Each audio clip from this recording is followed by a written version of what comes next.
begin. Assalamu alaikum wa rahmatullahi wa barakatuh. May the peace and the blessings of God Almighty be with you. On behalf of ISNA, welcome to this afternoon session. Bismillahir Rahmanir Rahim. Alhamdulillahi Rabbil Alameen. Wassalatu wassalamu ala khairil mursaleen. Nabiyana Muhammad wa ala alihi wa sahbihi ajma'in.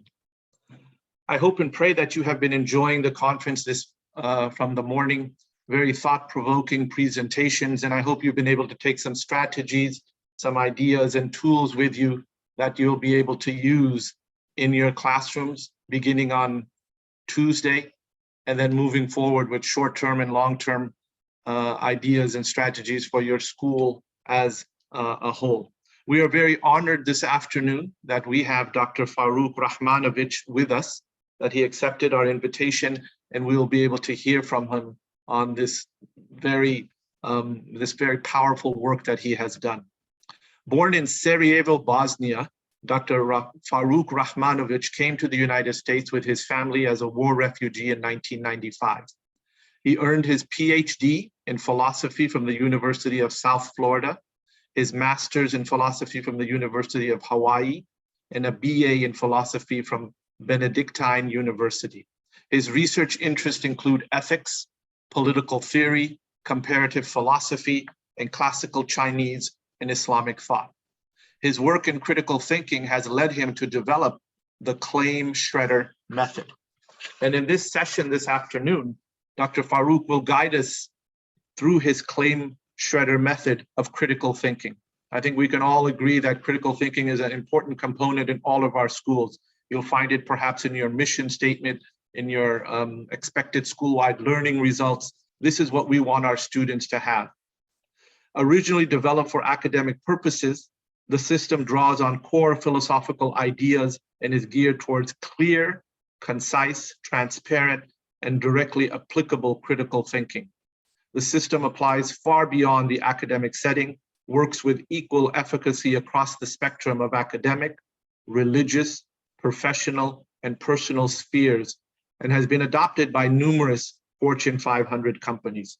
Just some reminders as we move forward. Please make sure that your mics are on mute. You can put questions in the chat, but at the very end of the presentation, which is about an hour plus, then Dr. Faruk will entertain questions. And if you'd like at that time, in addition, you can open up your mics and answer those questions. So once again, we're very honored to have Dr. Faruk with us. Dr. Faruk, I'm going to turn it over to you, inshallah.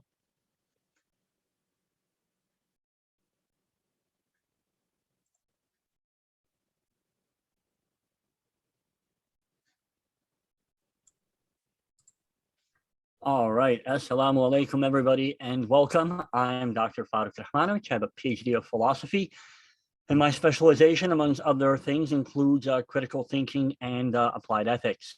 I've been teaching philosophy for about a decade now, from community colleges to state universities, exclusive honors colleges, and everything in between. And the reason why I'm here today is because philosophy is in a unique position when it comes to critical thinking, which is our topic today.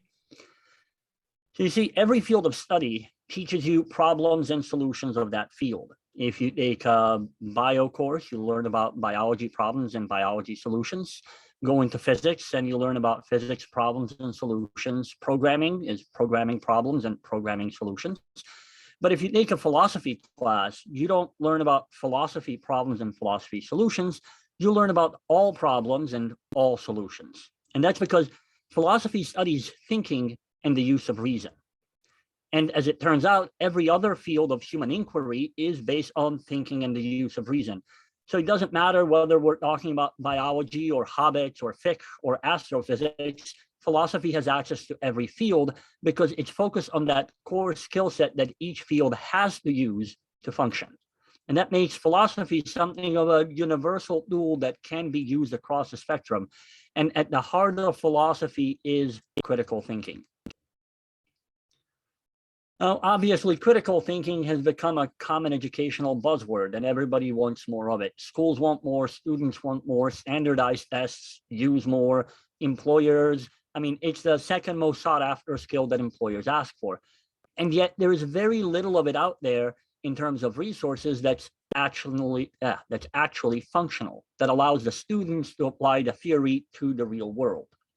Most books promising to teach critical thinking are about thinking harder or giving the students endless lists of logical fallacies to memorize and then forget a week later.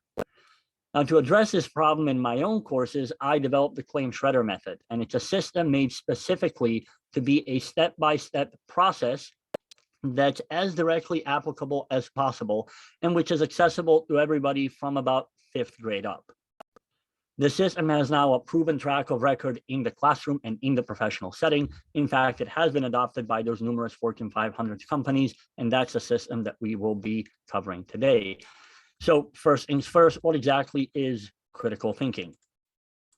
Well, critical thinking is a skill that we use to examine ideas so that we can get a clear, transparent, and meaningful conclusion about whether some idea works or not. And I want you to note that definition, right? Critical thinking is a skill. It's an ability to do something. If your critical thinking does not give you the ability to go forth in the world and do things, it's not very useful. Second, why is critical thinking actually important? It is, to borrow a phrase, one skill to rule them all. It's a skill that, when properly applied, allows you to be better at everything that you do, from academic fields, your personal life, your professional life, and so on, because critical thinking gives us the ability to engage with any topic and to actually grasp and understand it. Now, as a student myself, I noticed that when religious students ran into philosophy, it often caused them to stumble in their faith. And one reason for this was that they had never been exposed to these ideas. Another problem was that they didn't actually know much about their own faith, and they were religious because that was the thing to do at home or in their community. But at the root of the problem was that they didn't know how to think critically. Their foundations for thinking about anything at all were pretty weak. And when you have weak foundations, it doesn't matter what you build on top of them. The whole thing will collapse sooner or later. And then as I became an instructor, I was exposed to more details on this issue because students would come and talk to me about their problems and their doubts. And again, I noticed that it's not philosophy or biology or some other subject that was the problem.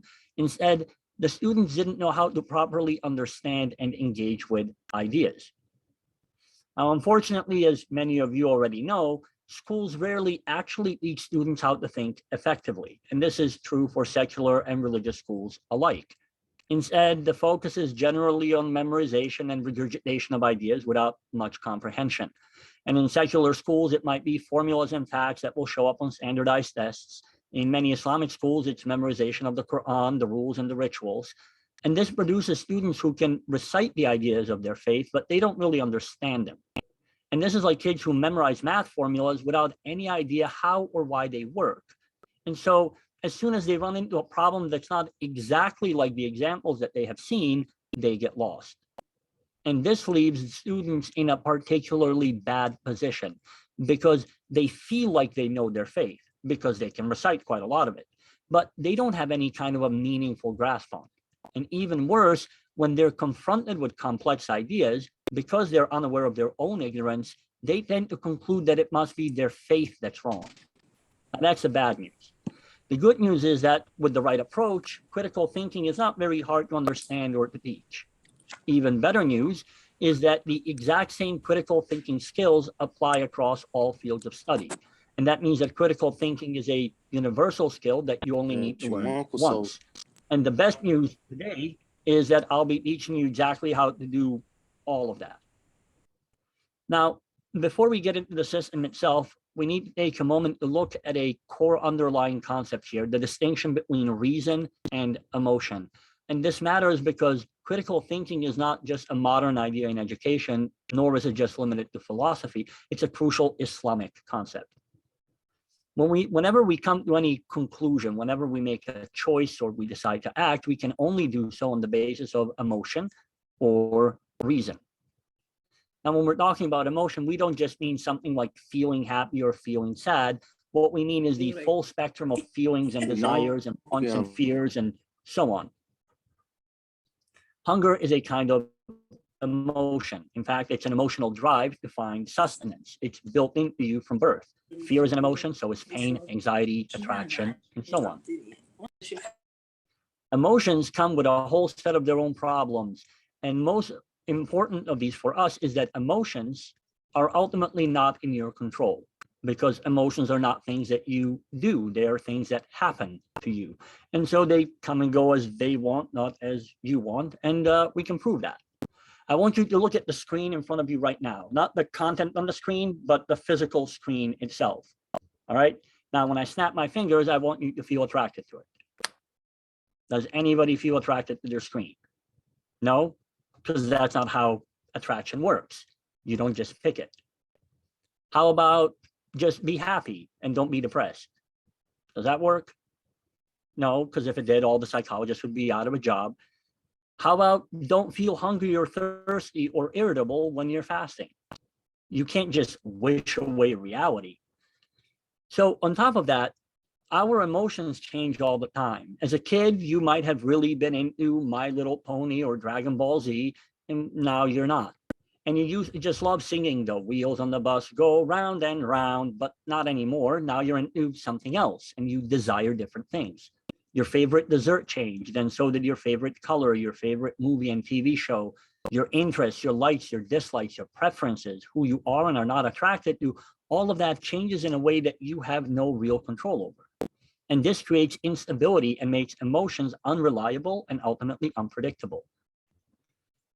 And because they are unstable, emotions are a bad basis for making decisions or understanding things. Emotional decisions are not rational. And emotional decisions generally feel great in the moment, but they tend to lead to serious problems down the road. So things like stress eating or drug use or screaming in an argument are all emotionally driven behaviors. On the other hand, reason is something you can control. Reason lets us figure out what's true, what to do, how to act. And while emotions happen to you, you make reason happen. How do you know that 2 and 2 is 4? Well, through reason, not through emotion. You understand how gravity works by reason, not by emotion. And while your emotions may be all over the place, reason is reason. It doesn't change over time. 2 and 2 being 4 was true when we first discovered it. It was true when you learned it. It's true today, and it will be true when the universe comes to an end. Reason is about your understanding. And because it is within your power, it can't just up and change like emotion. Now, Imam al-Ghazali noted this in his Deliverance from Error. He says, if I know that 10 is more than 3, and then someone says, no, 3 is more than 10, and I'll prove it by turning this stick into a snake. And if he were to do just that, and I were to see him do it, I would not doubt my knowledge because of this feat. The only effect it would have on me would be to make me wonder how he could do such a thing, but there would be no doubt at all about what I knew. Now, in case you missed it, Al-Ghazali is saying here that if he meets someone who can change an actual stick into an actual snake, no illusion, real change of actual wood into actual snake and back, that's all very interesting, but it doesn't have any effect on reason and his knowledge that 10 is more than 3. And so here we see that reason can do something that emotion can't. It can give us a stable point of reference from which we can work. Reason is stable and does not change. It's unaffected by the kinds of things that happen to you. Now, that's not to say that our ideas can't change. Instead, the point is that the process of thinking doesn't change. I'll give you an example. We have different solutions for different math problems. 2 and 2 is 4, but 2 and 7 is 9. But the way we do math, the method of doing math and its rules is the same. The context of the problem can change, but the process doesn't. And that's where the stability comes from. Now, the proper role of reason is to provide control over which emotions we do and don't allow through and how they play out. And reason should work like a kind of filter between what we think and what we actually do. Now, I can't help feeling hungry, but I can control whether I will act on that hunger. And when I'm fasting, I won't. Now, some of you may also recognize this as the literal definition of the term aql, reason in Arabic. Now, of course, while we're pushing for the idea of reason over emotion here, we do need to be clear about something.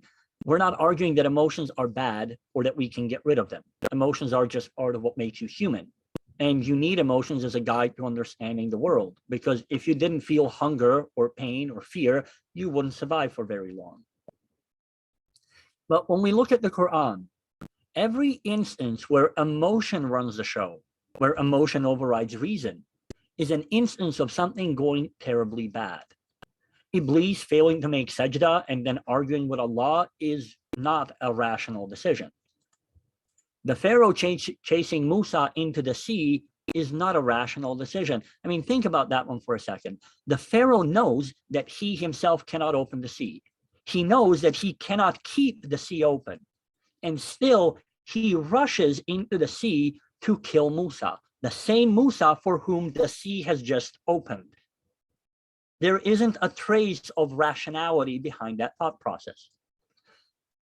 Throughout the Quran, every time the people of a prophet see a miracle and they still reject the truth, that's an emotional decision, not a rational one. On the other hand, we find more than 850 references to thinking, reason, pondering, thinking deeply, reflecting, and so on, right? أَفَلَا تَعْقِلُونَ. Why don't you think? And thinking is something that we're constantly called on to do. It's something that the Quran tells us we need to do to understand the message of the Quran, right? أَفَلَا يَتَدَبَّرُونَ الْقُرْآنَ. Why don't they think deeply about the Quran? And we see the highest level of praise for Ibrahim, who thinks critically about his people worshiping idols. That is the start of his prophetic career, thinking critically and then trying to get his people to think critically as well. And we are Millat Ibrahim. In fact, the Andalusian philosopher Ibn Masara calls Ibrahim the first philosopher. And finally, I want to take a look at the example of Aisha radiallahu anha. Hadith from her are always amongst the most thorough of the collections. And that's because she constantly asks questions and then follow-up questions and then further clarification. She's always looking for ways to better understand what she's hearing, to better engage with the material, to figure out the functionality of the idea so that she can apply it correctly and fully. What we have here is a rational exploration of the ideas that she's encountering, which is to say we have a clear demonstration of critical thinking. But what's even more important is that the Prophet ﷺ does not admonish her for asking. He doesn't make it as a sign of disbelief or a challenge to his authority. Instead, he takes it as her right to ask, her right to understand, and her right to know what's going on. And as a result, he takes it as his responsibility to engage with and answer and explain all her questions to her satisfaction. Now, the sad reality is that we spend a lot of time teaching religion in the context of emotional faith and memorization and ritual. What we don't do is spend a lot of time on rational understanding of that faith and what that means and what it implies and so on. If we look at our own history, we find that our heroes were pretty heavy on critical thinking. In fact, it is the basis for the entire legal tradition across all legal schools, because you can't develop a methodology of law unless you are an exceptional critical thinker. You also can't really understand someone like Al-Ghazali unless you understand critical thinking. And just so we don't leave out the non-scholars, Khalid ibn al-Walid was not a great commander because he recklessly threw himself at the enemy, but because he outsmarted much bigger and stronger enemies. As Muslims, we have every reason to be leaders in applying and teaching critical thinking. And now I hope to give you the tools to do exactly that. So the first point I want to make is on the concept of how the claim shredder works. If you think of a paper shredder, right? The way a paper shredder works is it takes advantage of the sorts of weaknesses that paper has in order to tear it into tiny little shreds. But if you were to throw something like a diamond into a paper shredder, the diamond would be perfectly fine. And the reason why is because it doesn't have the sorts of weaknesses that paper has. So there's nothing to take advantage of. The idea here isn't that this is some sort of a magical way of discerning the truth, but rather that it's a clear step-by-step work process where if you put in the work, you will find out if there are weak points in something that's being presented. and what those are and how the thing comes apart. But if the idea you're looking at is solid, that idea will do just fine. So by way of specifying the sort of problem we're dealing with, we are currently facing, I mean, we always have been, but all the more so now, overwhelming quantities of expert news and opinions and studies that are coming out everywhere. And you could pick any position on any issue at all, and there's something there that will, back you up. So coffee causes cancer unless it protects you from cancer. Red wine prevents cancer, but any alcohol gives you cancer. Omega-3s are great for your heart unless they don't do anything at all for your heart. You see the problem? So what we tend to do is we look to authoritative sources, right? These are people who are supposed to know the truth and tell the truth, and they're experts, so we can rely on them to do the thinking for us. In other words, we outsource our use of reason to somebody else, and we say, here, you think for me. The problem is, these authoritative sources are just as iffy as all other sources, right? They make mistakes, they have their own interests and agenda and biases and all the rest of that. In a lot of these places, there is an issue called publish or perish. In other words, every employee is expected to publish a minimum number of high quality articles every year. The problem, of course, is that nobody's research is that interesting.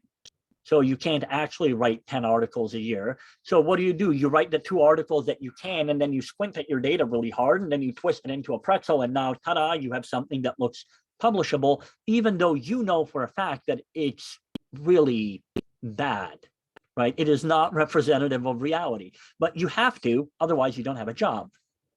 But even if we take that out of the equation, people make mistakes. So after the 2007-8 economic crisis here in the US, a pair of very influential Harvard economists published a study that said that if you want your country to climb out of the economic debt spiral that it might be stuck in, what you have to do is apply austerity measures.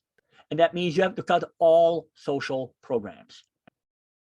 And countries like Greece, who were in that debt spiral, they took this information as being true, and then they started applying this.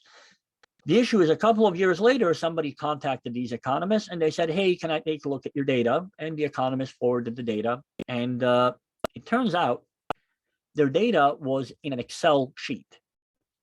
And when they had compiled their data, they accidentally left off the 2 bottom rows of that data. And those were very, very heavy rows. In fact, if you include them into the calculation, it flips the conclusion on its head. And it says that if you do apply austerity measures, your country is going to sink deeper and deeper into debt. So even where there is no malice, right, a simple mistake from an authoritative source can cause us all sorts of problems. Now, on the downside is we can't do anything to prevent people from publishing terrible things. But what we can do is we can remain alert, and we can not outsource all of our thinking to others, right? So always remain engaged with the material. So how exactly do we do that? Well, in a word, we go after context, because context is everything. It's the other half of the story. It's quite literally everywhere. Whatever it is that we're looking at, it's always a small part of a much larger whole. And if you can understand that larger whole, then you can understand that part much more effectively. And I'll give you a very sort of visual representation of this. Here's a bunch of pixels out of context. Now, I could give you the next forever to analyze these pixels, however you'd like to analyze them. And I'm sure you'll come back with all sorts of very interesting data about the ratio vertical versus horizontal and the exact light spectrum analysis of what it is that you're looking at. But you will have no idea what it actually is. The thing is, as soon as I give you the context, those pixels make all the sense in the world, right? No context, context. And very interestingly, if I give you the context, even if I were to take out that row of pixels, you would still know exactly what goes there, even without seeing it. So this is why context carries as much weight as it actually does. Now, without context, we quite literally don't know what we're talking about. Right? We don't understand the thing that we're looking at, so we can't agree with it, we can't disagree with it, and we can't meaningfully use it because, again, we are in the dark. So that sounds all well and good, but quite frankly, how do we get context? Which context do we need? How much of it do we need? When are we done getting context? These are all questions that my students like to ask. And this is really where the claim shredder method comes into play. So the claim shredder method is essentially just about asking the right questions in the right order to get the entirety of the context that you actually need to make a decision. And you'll notice that it's only two phases. We have phase one, in which we build up the argument, and then phase two, in which we make a decision. And we're asking a grand total of three, technically 3.5 questions. We want to know who's the speaker, who's the audience, and then what is the methodology. And that methodology is divided up into metrics and interpretation. And at the end of that, we are done. So let's begin with the role of the speaker. So when we're talking about the speaker, we want to know about, like in this case, I'm the speaker, I'm physically here, you can ask me questions, but that's not always the case. Sometimes you're looking at written text, so you need to know who is your author, or really, where is your claim coming from? And if you have somebody physically present, you can ask them questions directly. Otherwise, you have to sort of take on the role of that speaker and do the best you can to present their position in the best possible light so that you don't misrepresent their idea. And we want to know 4 questions about the speaker, right? Is the speaker an expert? And by that, we want to know, like, are they an expert in this specific field? How do we know this, and where's our proof? Who is their employer? What is the purpose of that employer? Do they have an agenda or a bias? What is their history of making claims like this and being right when they make claims like this? And finally, is this a sales pitch? We all sort of instinctively know that when we see those as seen on TV ads, that peeling potatoes is not an existential threat to us, right? You're not going to cut off your hands because you're peeling potatoes without these new magical potato peeling gloves. And so you already know to take the information not nearly as seriously as you would if it weren't a sales pitch. To give you a little bit of an idea here, if you heard Bill Maher, right, politically incorrect or real time with Bill Maher, that Bill Maher, if he said something about Sharia law or fatwa, it would carry very different weight with you than if somebody like Imam Suhaib Webb said something about Sharia law or fatwas. And the reason why is because of the difference in their areas of expertise. One of them knows what they're talking about, and the other one doesn't. So we already have a sense of why this matters. But let's take a look at just how important the speaker is by taking a claim, and we're going to keep the claim steady. We're just going to change who the speaker is. So if our claim is that Iran is not engaged in nuclear weapons proliferation, in other words, Iran is not making nukes. If this statement is made by Bob the Squirrel, we can ignore it because what do squirrels know about Iranian nuclear program? If the statement is made by the Iranian UN representative, that's better than Bob the Squirrel, but not by much, because Iran has a vested interest in not appearing to be making nukes. If the same statement is made by the Russian UN representative, that's better, but Russia and Iran are resource allies, so Russia ends up having some skin in the game here. But if the statement is made by Mossad, that's a very different sort of issue, isn't it? And that's because Mossad views Iran as an existential threat, and they're very worried about Iran, and they seem to be very good at their job. And so if the person who has all the reason to be paranoid about Iran goes like, nah, that's okay, you kind of understand that that carries a little bit more weight than somebody who might be otherwise inclined. Now, this doesn't mean that Mossad is more trustworthy, just that in this context, Mossad is more trustworthy. If I change the statement around into Iran is engaged in nuclear weapons proliferation, and Mossad says it, we don't take them very seriously, do we? But if Iran were to come out and say, we are making nukes, we would all take it as a very serious statement. So statement plus speaker gives us quite a lot of important information there. All right, so I want to show you the practical version of this as we go through, and I will give you a case study. And I picked this specific example for a couple of reasons. First, it's very much a real world example of using critical thinking. Second, it deals with several different professional fields at the exact same time. And third, I'm not an expert in any of the fields that relate to this. And I think that shows you just how powerful critical thinking really is, right? When a non-expert can arrive at good conclusions. So back towards the end of 2018, this story came out called The Big Hack from Bloomberg Businessweek. And in case you didn't read it, it sort of comes down to this. You have this company called Supermicro. They're the largest maker of motherboards on the planet, and they're a US company. But like a lot of US companies, they actually manufacture their goods in China.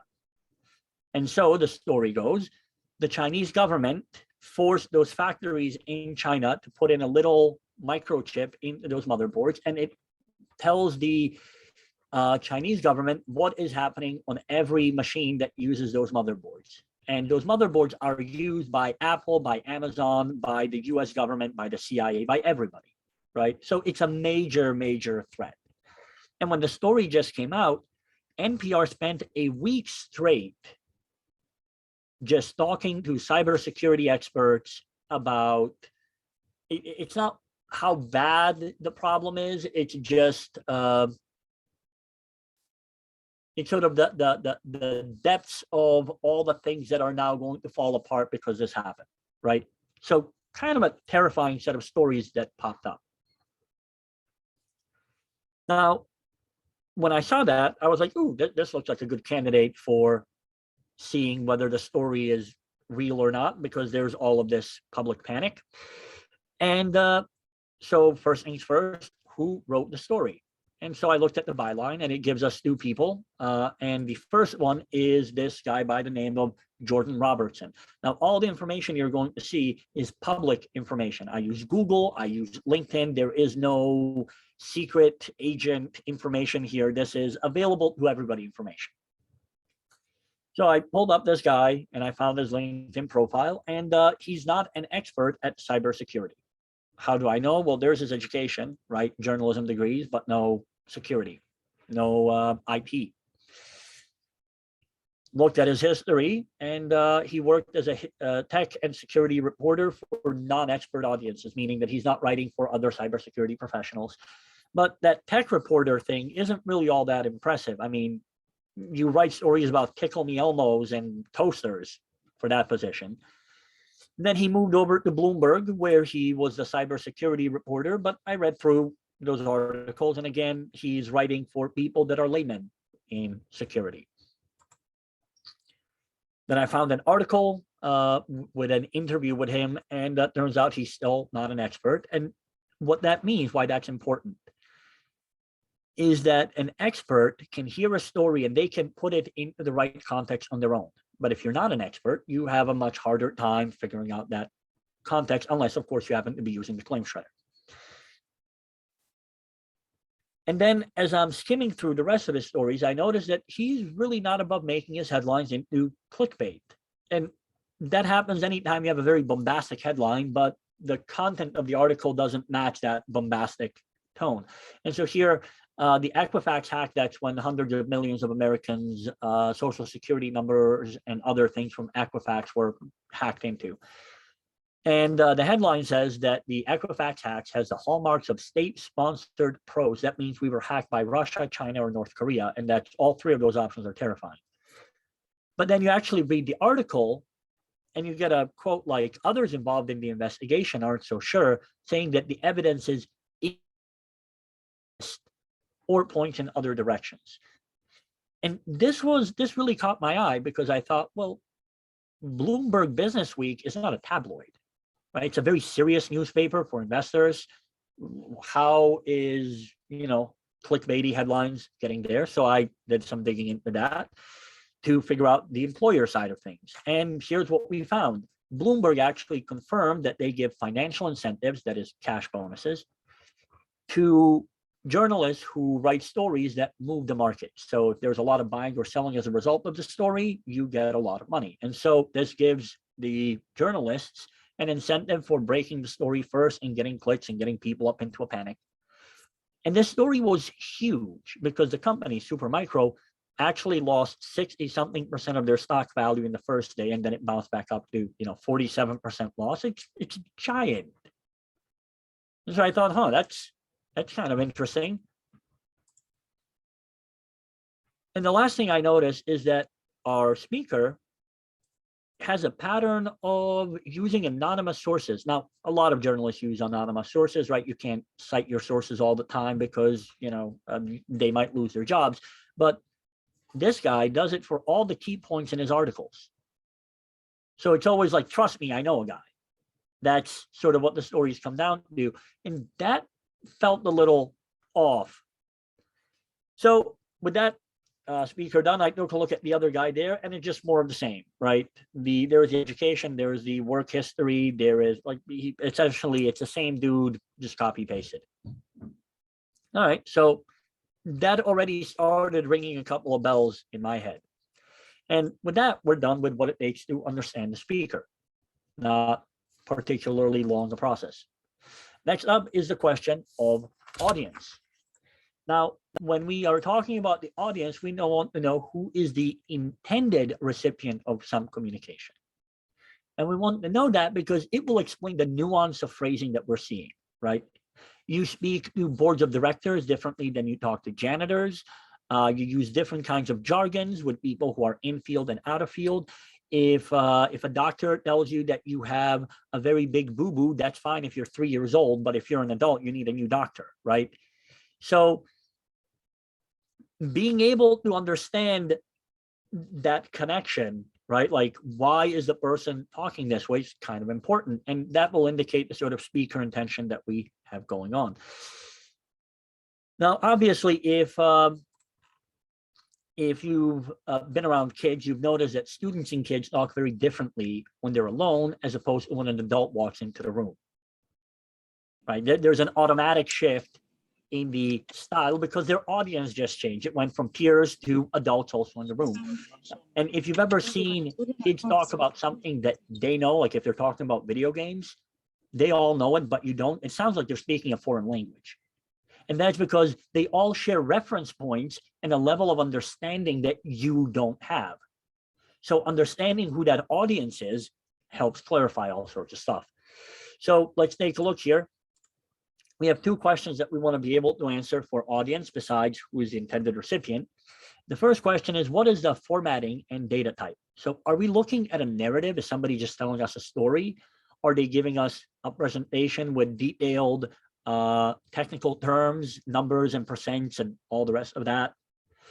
If I'm giving you a presentation for why you should switch over to my software, I want to show your company how much money they will save by doing so, or how much something will improve by doing so. But if you're telling your friend about that presentation, you can say something like, oh, switching will save us a boatload of money. And it's that the content is sort of the same, but the way you're speaking is going to shift. The second question we have is, what are the audience implicit assumptions? In other words, what does the audience already believe?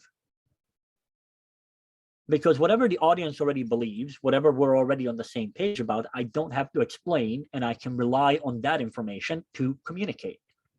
If you shift between Fox News and CNN News, you'll notice that their audiences assume that different things are true right off the bat. And so the way that they tell the story is going to be very different. They have to prove different things to their audiences. So I want to give you a practical example there. So let's say we have a company who gets accused of some sort of wrongdoing, and the CEO comes out and puts out an official statement. But at the same time, somebody leaks an internal memo written by the CEO about that same accusation. Now, if you can't see what's in either statement, the official one or the leaked memo, which one would you assume is more likely to be true? The official one or the leaked one? Well, the leaked one, because the official one, the audience is you, me, all the shareholders, the US government, and everybody else. But that internal memo might be to a co-conspirator. It might literally read, Bob, burn the evidence. Or it might say something like, I've never heard of this before, right? So when a person gets a chance to be more candid, more intimate with their audience, we understand that that's more likely to have truth in it than if we're making just sort of general grand statements.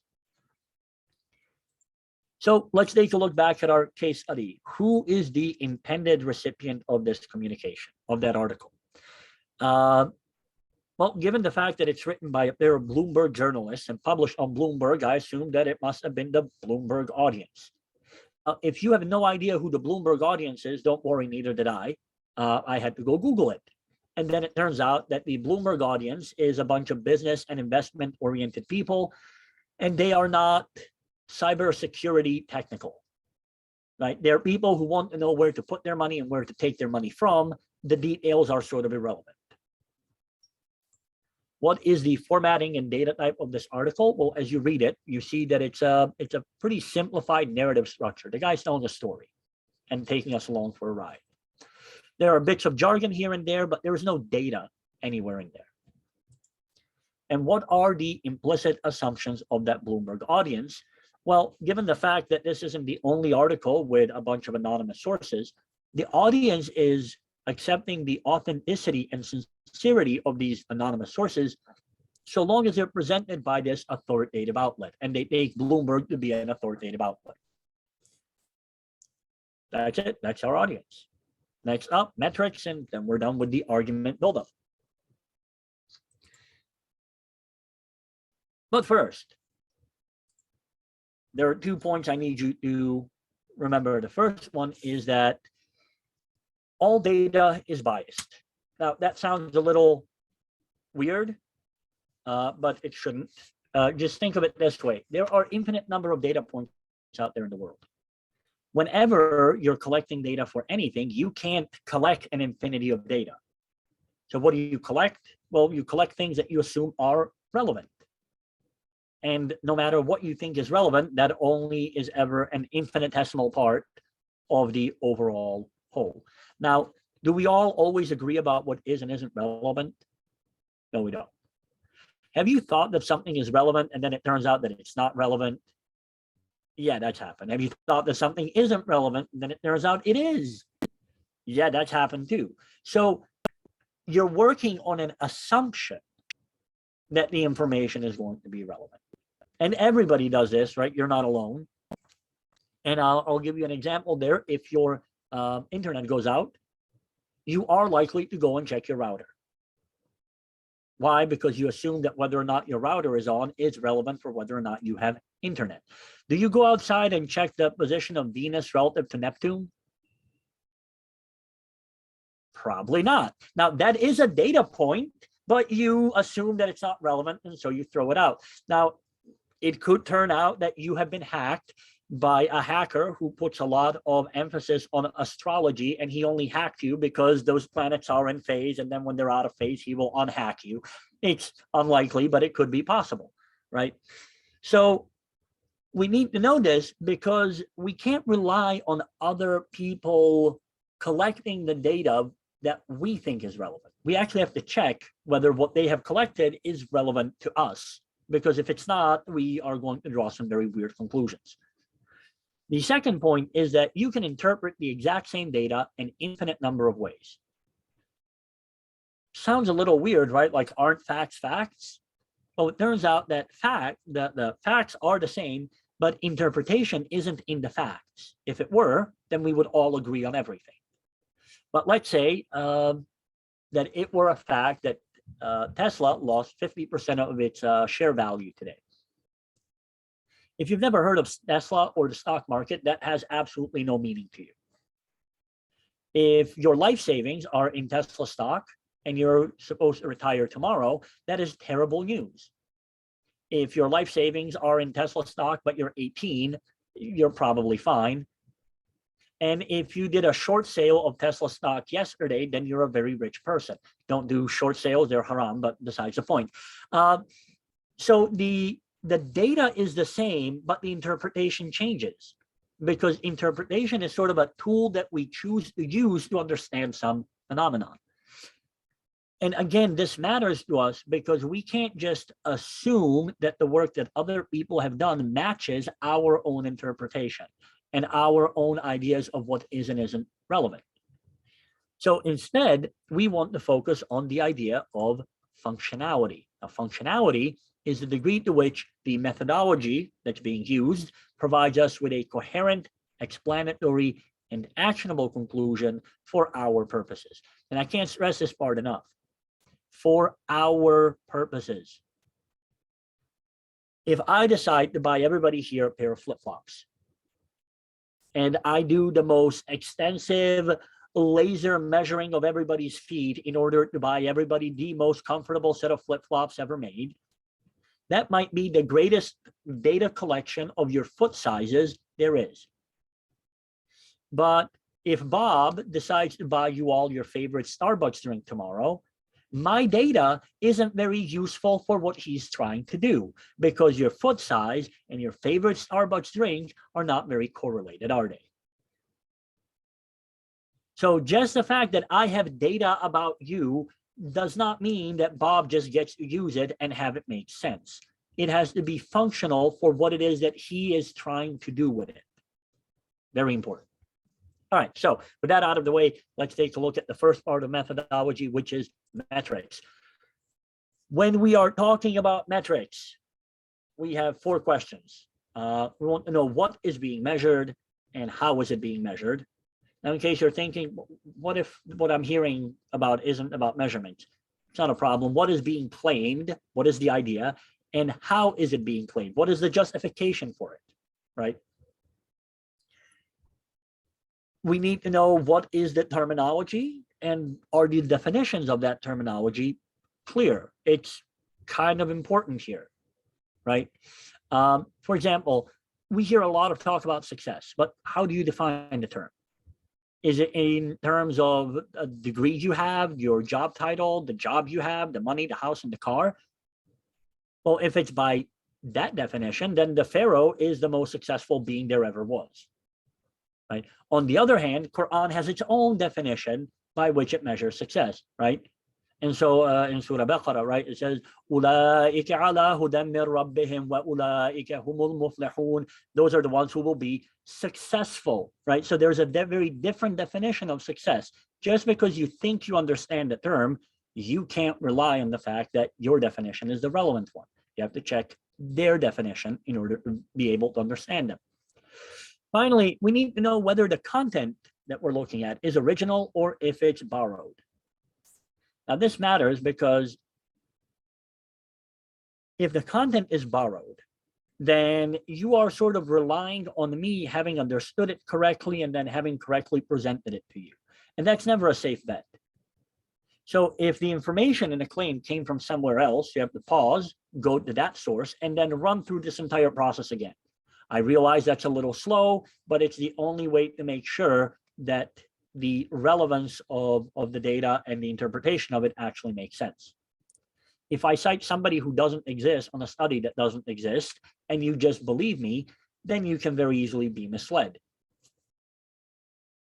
And finally, we need to beware vague definitions and games that people play with statistics. Right? Statistics are incredibly dangerous because you can always just compare things to things and sort of keep shuffling the numbers until they look like what it is that you wanted them to look like to begin with. So here's an example of metrics going bad. And if metrics are bad, probably the rest of the claim goes out the window. You might have seen this one. 1 in 6 people in America face hunger. So what are we measuring? Hunger. How are we measuring hunger? Well, with more than 300 million people in the country, we couldn't really go door to door, right? And go like, are you hungry now? You think you'll be hungry later? And then take notes. We had to design a study. So somebody designed a study, and the study went like this. We divvied up the country by counties. And then for each county, we looked at their IRS tax returns and counted how many people might be eligible for food assistance. Then from that number, we subtracted how many people are using food assistance, and that was the number of people who were hungry. Now, you might have already caught a problem here. For one thing, homeless people don't file tax returns, so they're not part of your equation. But second, tax returns and how much you earn is only part of the equation. So it turned out that according to this study, the hungriest county in the US was a farming community. And that's because they paid their people primarily in room and board, and that is a place to sleep and food to eat. Now, these people might have been paid very poorly, but they surely weren't hungry. So we look at our case study. What is being measured? The compromise of US companies by the Chinese hardware hack. How is it being measured? Not really clear. By the mere existence of this supposed chip, which magically bypasses all security. Again, the article is not very clear. And there is no data given, only a narrative that's supported by anonymous sources. And all the named sources quite explicitly refute the claim itself. And so here is the top US expert in hardware hacking. He commented on the story and he said, I've never personally seen real world hardware implants, which is what that microchip would have been. Amazon, Supermicro, Apple, Department of Homeland Security, the British equivalent of the Department of Homeland Security, all denied the story. So we might have a problem here. But we don't know whether we have one yet. That was metrics. So after that, we move into the idea of phase two and the interpretation. The thing to remember with interpretation is always that there's infinite interpretations possible. Always sort of keep that in mind so things don't go terribly wrong. And we're going to ask three kinds of questions about clarifications, conditionals, and then evidence. So here's our first set of questions is about understanding the claim so that we don't become fake news, so we don't misrepresent what's actually being said. And the four questions we want to ask here is, what do you mean by that? And that's going to force the other person to give us a more concrete phrasing of the idea that they're pitching. Can you say that in a different way? If you don't understand the concept of the idea, you can't rephrase it, right? If you've ever watched official spokespeople for somebody, when they're just repeating the same phrase over and over and over again, it's because there is no underlying understanding of what's going on. It's just a talking point. Can you give an example? Here's the thing. I can give you an example about hobbits and about dragons and about theoretical physics particles. If I can give you examples of that, you can give me examples of anything. So if the person does not have an example and they can't come up with an example, that's a very bad moment in their claim. And finally, we want to know, why do you think something, right? Like, why do you think that? Think about it this way. Any idea that you currently have is an idea that you came to. You didn't always have it. So at some point you didn't have this idea, and then you were exposed to some sort of information and you looked at it and then you went like, aha, and now you believe this thing, right? So what is it that led you from not believing in it to believing in it, right? What is the justification for that belief? So we look at our case study. What does our speaker mean by what he says? And just that the Chinese government hacked hardware in a never before observed implant hack and gained access to information. And this attack specifically hit Supermicro hardware. Can we rephrase that? Yeah, I mean, you can understand what the story is, so you can rephrase it a million different ways. But is there an example? And there is none in the story. And why does the speaker believe this, and why should we as the readers? And oddly enough, this should be believed purely on the basis of authoritative sources that cannot be named or verified, because the speaker isn't giving us anything to verify. He's saying, I know some guys and here's what they said. And then you have to sort of suspend disbelief and just go with it. Then we get to conditionals. Now, conditionals are if-then statements. I'm sure you've seen them before. In fact, Quran uses quite a lot of if-then statements. And when we're looking at implications and limits, it's a way of opening up further understanding of a topic. So implications are sort of extended consequences of an idea. And limits are conditions that must be true before the claim itself can be true, right? So let's say we have somebody who believes in Santa Claus. What is an implication of Santa Claus busting into houses? Oh, here you go.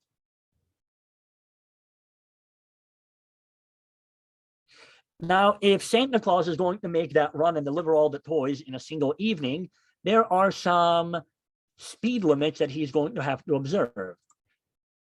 Namely, if you give this to enough nerds, they'll do the math for you.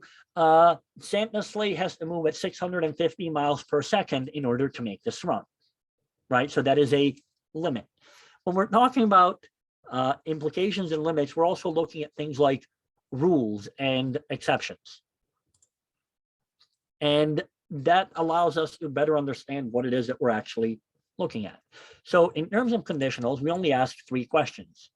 First one is, can we think of a case where this idea isn't true? And so let's take an ayah. This is from Surah Ma'un, right? And it says, فَوَيْلٌ لِلْمُصَلِّينَ. I'll just stop there. That translates into the worst punishment is for those who make salah. Like, is that a rule or an exception about making salah? Well, if it were the rule, then salah would be prohibited. But instead, we find that salah is mandatory. So this punishment for making salah must be an exception if the circumstances of making salah are inattention and showing off, which is what we get from the next 2 ayat in that series, right? If the claim is true, what else must be true? And if the claim is true, what can't be true? This allows us access to sorts of things that we might not otherwise have access to. It's a little weird, but if CERN publishes some sort of information about some study that they did, I can't test that information myself. That's because I can't build a particle accelerator for me. But I can take the implications of what they said, right? Like if what they say is true, then here's other things that I have to be able to see, or here are some things that can't happen. And I should be able to test those things much more easily than the things where I need a particle accelerator to do the work. So that's a very effective approach, quite honestly. All right. Up next, let's take a look at our case study. Can we think of a case where this claim is not true, right? Where the story isn't true? And there seem to be a lot of those cases because every company and organization that's named in the article has denied it. The issue is that the anonymous sources, the supposed anonymous sources, are also from those same organizations. So we can't trust the official statement, see the audience issue again, if there are in fact leaks. So we move on to some other questions, like if it's true, what else must be true? And this is where this article comes apart at the seams. So it must be true that a thing that has never been done before has now been done at scale and has been executed flawlessly. Any of you who have ever worked with any level of technology know that new technology does not work seamlessly or flawlessly, right? There is always just bugs everywhere. It must be true that despite all the investigators, the article tells us that the entire alphabet soup of US government things is involved in investigating it. There have been no leaks at all of this story anywhere until a whole bunch of people with classified information decided to talk to some Bloomberg journalist that you've never heard of before. That's a little weird because they chose him over major journalists like Glenn Greenwald broke the story for Snowden. There's Jeremy Scahill who wrote Dirty Wars and exposed the US government on drone strikes. What about WikiLeaks, right? Aren't those the places where people go when they have important information that people don't want published? And on top of that, these sources, whoever talked to the the author here, would have to be intentionally harming their own investigation. There's a reason why we don't tell the mob that we're investigating them, right? We keep it hush hush, and the only time they find out about it is after we file charges. Because if you tell somebody that they're under investigation, you're going to lose access to all the things that you actually want to investigate. And so here are these people just giving that away. And it must be the case that all of the people that talk to this journalist have complete disregard for all security and classified clearance oaths because they broke all of them. That's important because it can't be the case that these sources would be doing this for patriotic reasons, right? It's an ongoing investigation and they're compromising it. And so that only harms the investigation. And that gives us treason without reason. Right, breaking classified oaths to share information publicly, and it doesn't benefit you in any way is nonsensical, but it is treason. And this isn't a Snowden or Manning scenario, right? This isn't like US government did something terribly wrong and now they're trying to hide the information and here's somebody who will leak it. No, this is a foreign government did something bad. The US government is currently trying to fix it through investigation. And now you're going to undermine our ability to fix it? Like, doesn't that just sound off? So yeah, things are starting to look not so great for that article. The final part that we have to deal with is the question of evidence. And we want to ask these questions in this specific order because otherwise we have a tendency of being biased towards a conclusion that we like. So if you want something to be true, no matter how weak the evidence is, it's always good enough. And if you really don't want something to be true, no matter how much evidence there is, it's never enough. So you want to do this in order, and you really want to write down all of the lists.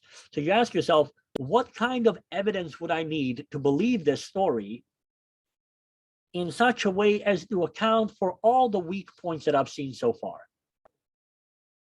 And then you take a look at the sort of evidence that you actually have, and you compare the two lists. Now, if you're missing evidence, or if there just isn't enough of it, you can always ask yourself, can I salvage this? In other words, just because Bob screwed up his data doesn't mean that the claim is broken. Maybe I can come up with the better data myself, right? Maybe I can make it work even though he didn't. But if I can't even salvage it, then we have a major problem. And the major problem is that the claim is just bad and we should find something else. So in our case study, what kind of evidence do we need? Well, if the speaker could provide us with the reason why he believes that story, what convinced him, then we could check whether that convinces us. And there's nothing we can do about the audience. If that audience just sort of takes whatever Bloomberg says on faith, then that's them. If we could get some sort of clear justification with metrics, that might convince us that there's a hidden chip actually there, because we don't have any evidence of that either. And finally, if we could get that additional information, it might, if nothing else, allow us to make sense of parts of this story that don't really make a lot of sense, and they're everywhere. The problem, of course, is that there is none of the necessary evidence given, and I can't even salvage any of it. And so what's the conclusion there? Well, the claim isn't good.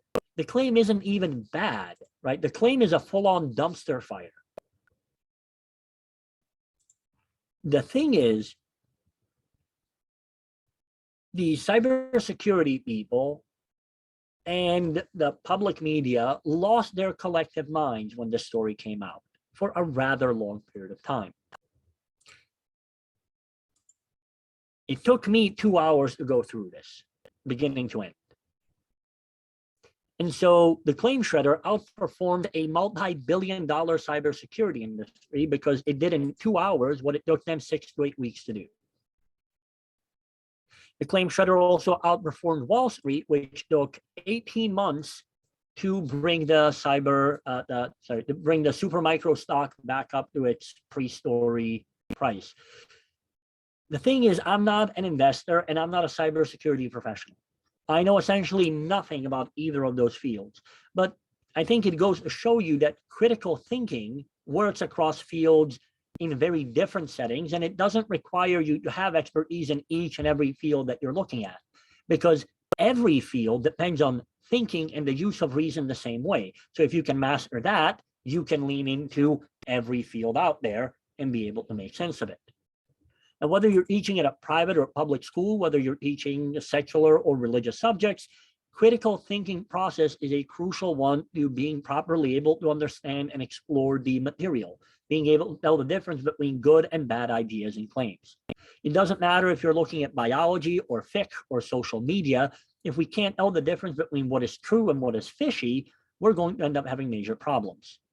Over the past few years and long before COVID, we've seen how easy it is for people to fall for misinformation and propaganda. And then we've seen what the consequences of such false beliefs are. Now, we said at the beginning that critical thinking is about getting to a clear, transparent, and meaningful conclusion about whether an idea works or not. The clarity is provided by the step-by-step procedure that we follow. Transparency means that anyone should be able to come in and take over this analysis halfway through and not have any trouble understanding what's going on. It also means that when we come to a conclusion, we can show this process to anyone and clearly demonstrate why we ended up with the conclusion that we ended up with. A meaningful conclusion is one where we can actually say both where we have arrived and how, and one that is not based on our emotions or opinions, but the kind of work that can be demonstrated and verified by others.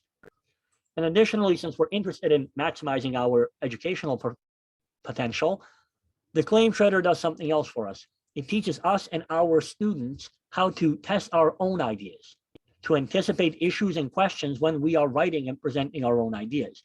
And every question that we would ask of any other speaker is a question that we should ask of ourselves. And that gives us an insight into any possible weaknesses of our own ideas and what it will take to make them stronger. Now, this presentation, as long as it is a bare bones version of the system itself. In the book, each of these ideas is explored in greater detail with more examples and more space to consider the kinds of issues that might come up. And as you can see, the whole text here is organized to move from core considerations and theoretical approach into practical use and the use of critical thinking. For example, what do you do when there just isn't enough information to come to a conclusion right now? Well, there's a whole chapter dedicated to exactly that question and how to deal with it using the claim shredder method. The book also gives you access to this handy dandy flowchart, which covers this entire system, including all the questions. And ideally, after you use this process about a dozen times or so, you don't need a flowchart anymore because the whole process becomes second nature. Similarly, there are also question templates with detailed versions of questions for each section, and you can use these as guides or worksheets. The prophets have always sort of asked their people to think, and so have the books that they were given. The best periods of our history are filled with people whose success was founded on incredibly insightful critical thinking, a divine command that they had taken to heart. Right? They were not satisfied with memorizing, but instead pursued understanding of the material. Now, the dangers of failing to teach our kids to think critically are pretty serious in both secular and religious spheres. The same kind of propaganda that is present on social media about politics and race and COVID is also there about religion. And the only way to meaningfully protect people from this is by giving them the tools to properly engage with the world and to be able to discern true and false on their own. And in my opinion, the claim shredder method is the best system for doing exactly that. Thank you for your time and attention. And I think we can shift over to the Q&A session. Outstanding presentation, Dr. Faruk. Thank you for that very detailed analysis and walking us through. I do see some hands. So Brother Muhammad Badr, you can unmute and go ahead and ask your question. Okay. Thank you, Dr. Faruk. That's very, very informative presentation. The question is about jurist versus philosopher.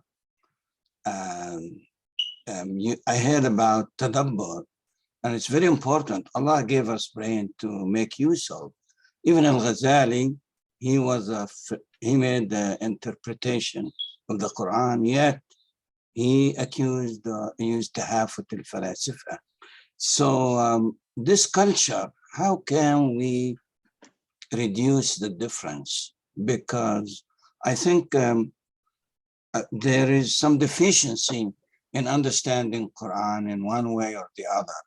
And I see that interpretation here is very, very important in understanding. Thank you. Thank you for the question. This is one of those things that sort of comes up often, right? Like usually when I tell people that I'm a doctor, they go like, oh, mashallah. And then I go like, oh, philosophy. And they go like, astaghfirullah, right? And it's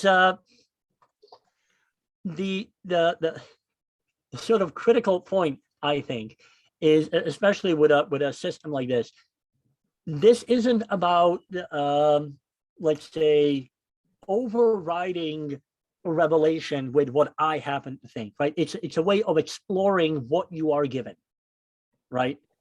Because you have to be able to comprehend the thing that you're looking at in order to make sense of it. Now, the sort of traditional falsafa issue seems to have been something like discarding revelation and overriding it with what Aristotle says, or my understanding of, and I don't think that is necessary at all to philosophy in general, but certainly not to a core process like critical thinking itself. Now, sure, you could go into particular branches of philosophy where that is going to be the primary sort of thing that they do, but I think we can. Let's put it this way: it's not a necessary thinking approach in order to either do philosophy or critical thinking, which is the core component there and our focus for the moment. And I think a longer answer is going to require that we sit down, have some tea, and spend a couple of hours on this. Thank you.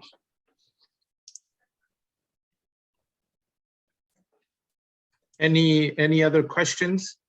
Please go ahead. We have a comment here. I think philosophy is very important, but we have to understand it with the guidance of Sharia and Islamic methodology. So I would both agree. We're obviously coming at these ideas, for example, with the assumption, right, that what is the source of the Quran? Well, unless you were there when it was put together, then you haven't seen it for yourself. But I think we are all safe in assuming where it comes from, right? That's part of what it is to be Muslim. And then, in order to understand the way that it puts emphasis on different things, what to do and when to do and all the rest of that, which is how the legal scholars have done this, you have to bring critical thinking to bear on the Quran and the Hadith, so that you understand, okay, in this case, this is more important than that. This takes precedence over that. Things like that, right? So I would agree. Just say, in order to understand the Sharia and the Islamic methodology properly, we have to be able to think about it and to understand it instead of just memorizing old rulings from other people who are no longer in our context, right? That's why those have a book, it's a fatwa on one issue, it's just thick, right? And the conclusion, right, the question and the answer are like a sentence each. And all the rest of that is explanation of why emphasis goes here as opposed to there. So that's I think we're on the same page. I see Sister Majida, you have a question, go ahead. Assalamu alaikum, brothers and sisters. Jazakallah khairan, Dr. Rahman, Faruk.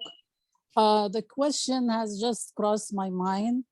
I'm asking, how do we bridge between somebody's journey in life? Everybody has their journey in life, a spiritual journey in life. How do we bridge that with the critical thinking of that person or that journey, or the way you would like to frame it? Thank you.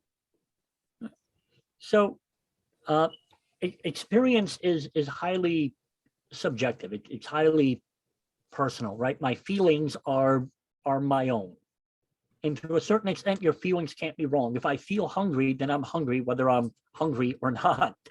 But that sort of leaves me stuck in my own head, right? That's about my preferences and my emotions. But in order to be able to deal with you, or with anything else for that matter, we need to have a shared matrix in which we operate, so that when I use a term, you understand it, and when you use a term, I understand it. And so we're both sort of reaching for the truth, which is in the middle, right? And in fact, all the larger religious traditions, not just Islam, have this idea of the divine referring to itself as the truth, right? And Allah tells us, ana al-haq, right? That's part of that. So we are reaching for the truth as a way of being able to connect both religiously, but also to be able to connect to other people, right? So my experiences are my own, but when I communicate, I need to be able to communicate a thing that is understandable by you. I can tell you why I really like pineapple ice cream, but I can't make you like pineapple ice cream. I can only communicate that I like it, right? So personal journeys are perhaps best understood by other methods. I think the critical thinking approach is about that shared space where we have to be able to communicate and understand ideas together, not sort of one at a time from a personal perspective. The same way that we do with math. Jazakallah khairan. Ayakum.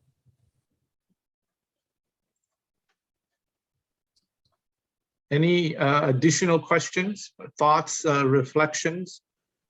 Dr. Faruk, actually, I have one. I'm sure we've got teachers and educators who teach the younger kids. And earlier in your presentation, you had talked about, reason versus emotion, and why critical thinking is very important.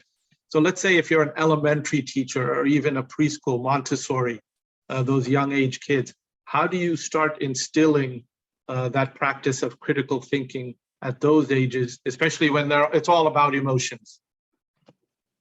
So it's a wonderful question, actually. And as I was doing this work, my son Sufyan was about 2, and I was like, I wonder when I can start applying this. So I started when he was about 3, and the focus there was about recognizing things, right? So recognizing, like, is this an emotion, right? Or is this reason? Are you thinking about this, or are you feeling it, right? And you just sort of like ask them, and you go like, oh, are you feeling angry? And they go like, yes. You're like, okay, is feeling angry going to help you get what you want? And then you watch them go, no, right? Or is crying going to get you what you want? No. Is figuring out how to reach it going to help you get what you want? Yes. It's like, oh, okay. So crying, very emotional outburst, and that's fine. It's fine to have them at that age, but sort of teaching them to stop and think, okay, how do I solve this problem? And that's that act of stepping back from the emotional rise that we have in order to examine the situation, right? And ideally, we're trying to aim to catch ourselves doing that before we're in the midst of the emotional explosion. What occurs to me here is the story of Musa. And right before he has to flee Egypt, right, he assaults the guard. And as he assaults the guard, he's very angry at the guard. And as soon as he's done assaulting him, he has this moment of clarity where he's no longer emotional, and he goes like, oh, that was a mistake. So ideally, being able to step back from being overwhelmed by emotion and go like, wait, what am I doing? Is the thing to instill. And oddly enough, just sort of teaching people to keep asking that question, like, am I being emotional? Am I being rational? Is this going to help me think my way through the problem? Is this going to give me what I want? Ultimately, is something that works with 3- and 4-year-olds. And it doesn't work perfectly, but obviously it's with kids, it's a whole lot of repetition. And I personally found that works. And I've actually had a number of students, non-traditional students, so the ones that have kids of their own, who commented specifically on that, on trying to teach their like 5 and 6-year-olds how to take a step back and observe what it is that they're doing and whether it leads them towards what they want. So that as a step one, I would say. Thank you. I see a couple hands. Sister Asma, go ahead. Assalamualaikum. Thank you so much for your lecture. It's very, very beneficial. I do apologize if you maybe touched on it and I missed it during your lecture, but I'm working this year with 9th and 10th graders, and I'm noticing that you kind of have to sell to them the idea of critical thinking and questioning versus, okay, here's assignment, let me just Google it, write the answers and move on, okay, or the relevancy, I guess. So from your experience or from your knowledge base, what's some ways that you can incorporate it in a relevant manner, I guess? I don't know if my question makes sense. It does. It's a very good question, because this is work, right? Right. And trying to convince kids to do work is always going to be. We'll go to Tesoro. Is that okay for Tesoro? Then we can come back. One of the ways that I try to sell this to some of the older kids is in terms of what I can demonstrate that this does. So in the example of that story and the Supermicro as a company, when I was done with this, I went like, hold on, that their stock dropped for no reason. And I looked over at what their stock value was, and it was still at 50% of what it should be. I was like, that's not even like a risk. The only reason why their stock value is below what it was is because people are stupid and they bought into the story. So if you want to be able to safely invest, for example, provided obviously that you're investing in things that are not inherently problematic, that's a perfect way of finding like essentially free money laying around. By the way, the Supermicro stock is at like $45 now. It went down to $8.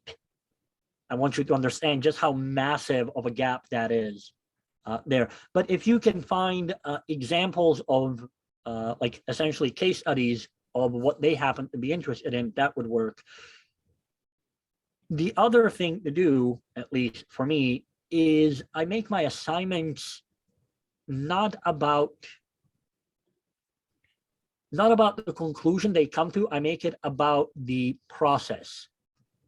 The entire assignment is walk me through this. And so like I have college age students essentially go through every one of those questions. They pick the claim that they would like to work on, and then they have to do the answer of every single one of those questions. And they have to walk you through and show you exactly where they got the information and why that information is relevant and all the rest of that. And by the way, I break that up for them over the course of 3 to 4 weeks until they get used to the idea of just asking questions.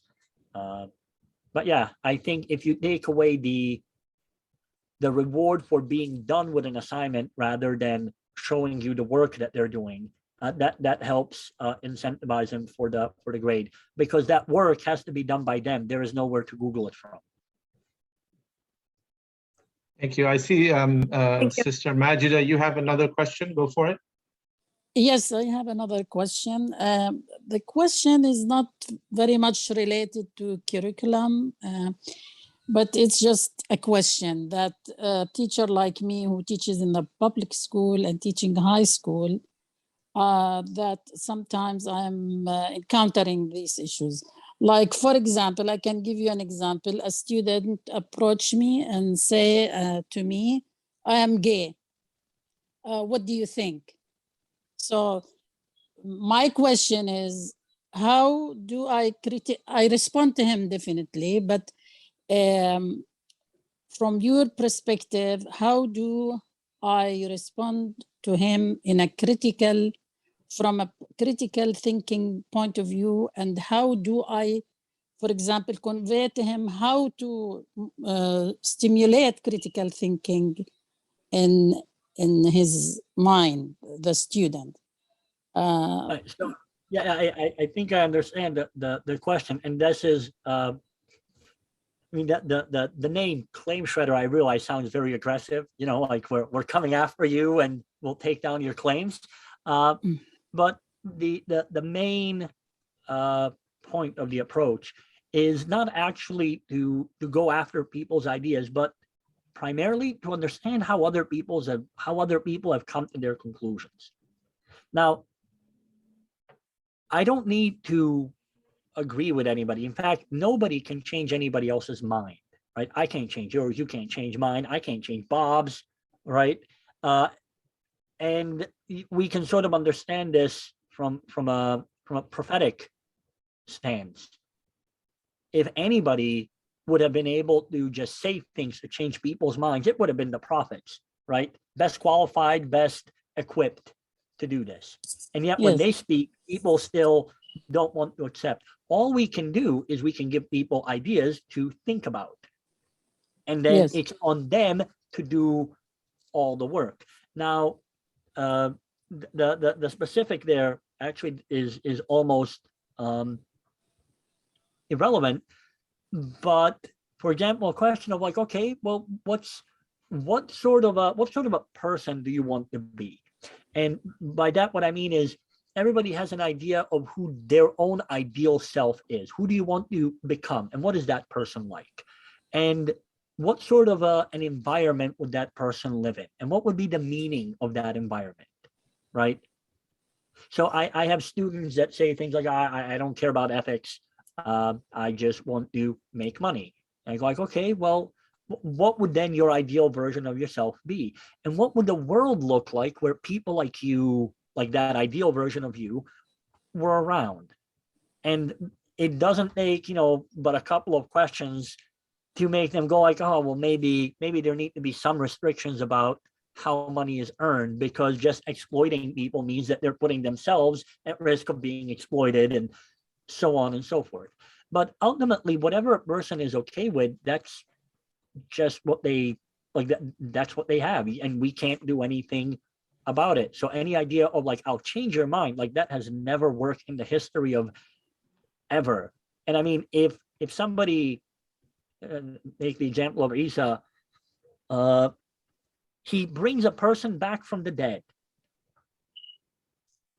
and that doesn't convert anybody, right? Like right there, I don't think you will ever make an argument that is better than being able to bring somebody back from the dead. And if that doesn't work to change people's minds, that there is no argument that will.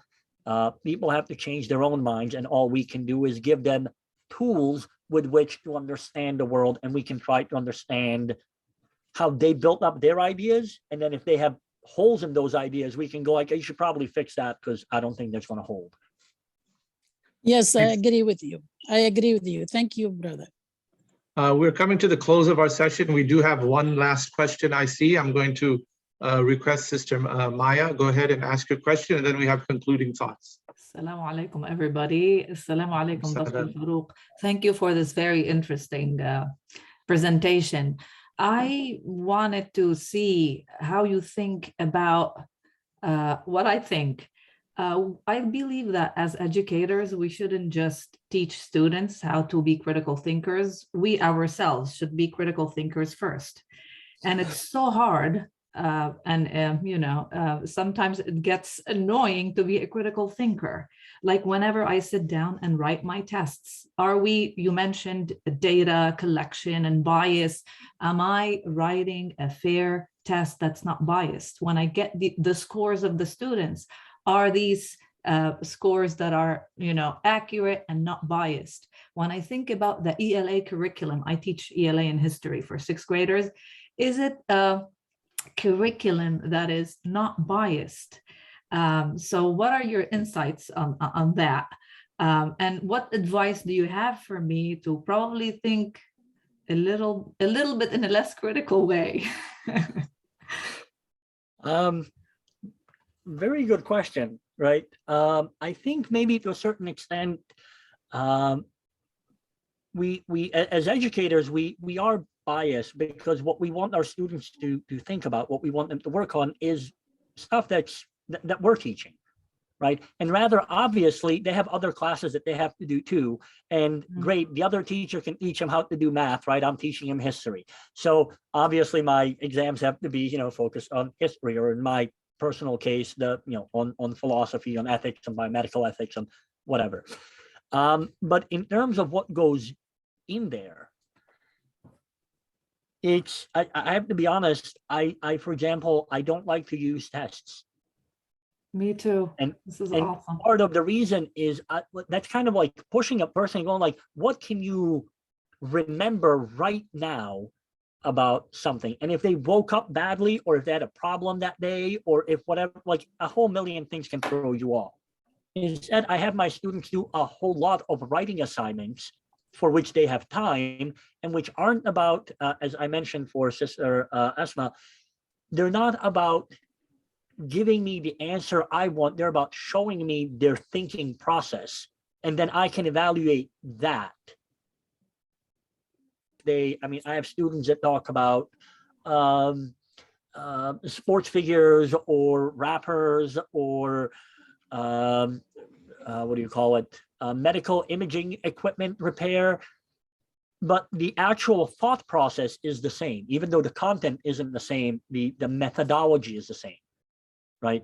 That's one of the things I really love about critical thinking. And so I get to jump in there and sort of poke their understanding and try to get them to fix it. For a specific class like yours, sort of, I might personally go for things like trying to understand why a particular historical event happened and having them make a perspective, whether it's a financial perspective or a perspective in terms of interactions with some other empire, or in terms of trade or available goods or political stability or instability. Like, it's those sorts of things, and they have to like pick a perspective that they want to approach it from, and then they have to explore it and try to put together an argument rather than just tell you, on this date this person took over, which is just sort of regurgitated fact that they can look up on Google. Again, I think a lot of people don't like Google for that as an educator. Wonderful insight. Thank you. Mashallah, we have come to the close of our session. I do see two more hands, so let me officially close. And if Dr. Faruk, maybe if you can stay behind for just a few moments, inshallah, please make sure that you complete the survey. We start tomorrow, inshallah, at 10 o'clock Pacific Standard Time or 1 o'clock Eastern Standard Time. Our 4-track sessions will continue: curriculum instruction, Arabic, Quran, Islamic studies, and leadership. On behalf of the ISNA, I would like to thank Dr. Faruk for coming and giving us this very insightful presentation. He took us on this journey from the professional to the personal, from Montessori to high school, and it was very, very engaging. So let us conclude with dua. Bismillahir Rahmanir Rahim. Wal asr. Innal insana lafi khusr. Illa alladhina amanu wa amilus salihati wa tawasaw bil haqqi wa tawasaw bis sabr. Subhana rabbika rabbil izzati amma yasifun. Wa salamun alal mursaleen. Walhamdulillahi rabbil alameen. Jazakallah khair, and we'll see you tomorrow. Sister Amal and the other sister, please stay. If Dr. Farooq, you can stay behind, and I would greatly appreciate it. Thank you, everybody. Have a great evening. We'll see you tomorrow. Assalamu alaikum. Alaikum salam. Sister Amal, go ahead, ask your question. Yeah, thank you so much, guys, for all the informative presentations of today.